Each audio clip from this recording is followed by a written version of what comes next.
Sir এক piece chicken কে যাবে আগে?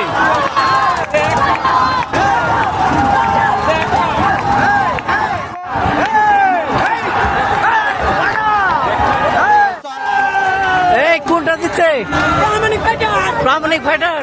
সবাইকে স্বাগত জানাচ্ছি বিডি এক্সপ্লোর থেকে। পূর্ব পরিকল্পনা অনুযায়ী খুব ভোরে বের হয়েছে আরিচার উদ্দেশ্যে। আমরা এখন আরিচা থেকে যাচ্ছি কাজিরহাট। যাবার পথে বেশ কিছু নৈসর্গিক দৃশ্য চোখে পড়ে, তার মধ্যে কাশবন, সুন্দর সুন্দর লঞ্চ, গরু চড়ানো, ফেরির পিছনে সারি সারি স্পিডবোট বেঁধে এপার থেকে ওপার নিয়ে যাওয়ার দৃশ্য, এছাড়া অনেক দৃশ্য চোখে পড়ে। অবশেষে আমরা এখন আছি বাঘাবাড়ি নৌবন্দরে।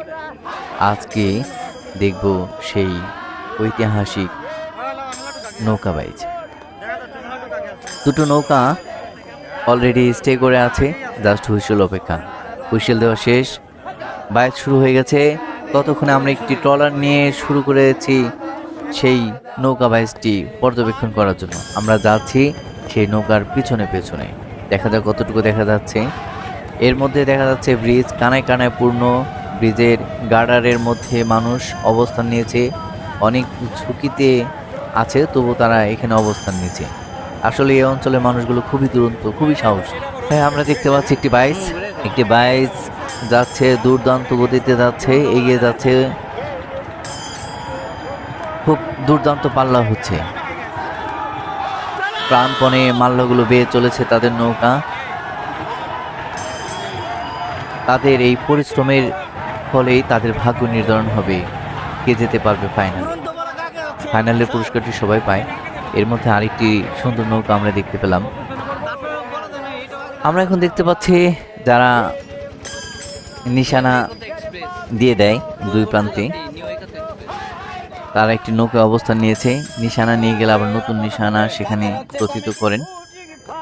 এর মধ্যে যে ছাতা ধরে আছে তার সাথে কথা বলে জানা গেল যে তার জন্মের পরপর থেকেই তিনি এই নৌকা বাইচ দেখে আসছেন। পাশের এক কাকা জানালেন যেটা পাকিস্তান থেকেই। আমরা যে পয়েন্টে আছি এই পয়েন্ট থেকেই হচ্ছে নিশানা নিতে হয়। স্টার্টিং পয়েন্ট থেকে নৌকাগুলো এসে দুই পাশে রাখা নিশানা নিয়ে আবার ছুটে যেতে হয় সেই স্টার্টিং পয়েন্ট। তার মানে ending point and starting point দুটি হচ্ছে এক। তো আমরা দেখতে পাচ্ছি দুটো নৌকা বিদ্যুৎ গতিতে ছুটে আসছে এই নিশানে নেওয়ার জন্য। এই পাশে আছে হচ্ছে সারির ভিটা, আর এই পাশে আছে শেরে বাংলা ভিটে পাড়া প্রামাণিক ফাইটার। তো দেখা যাক কে আগে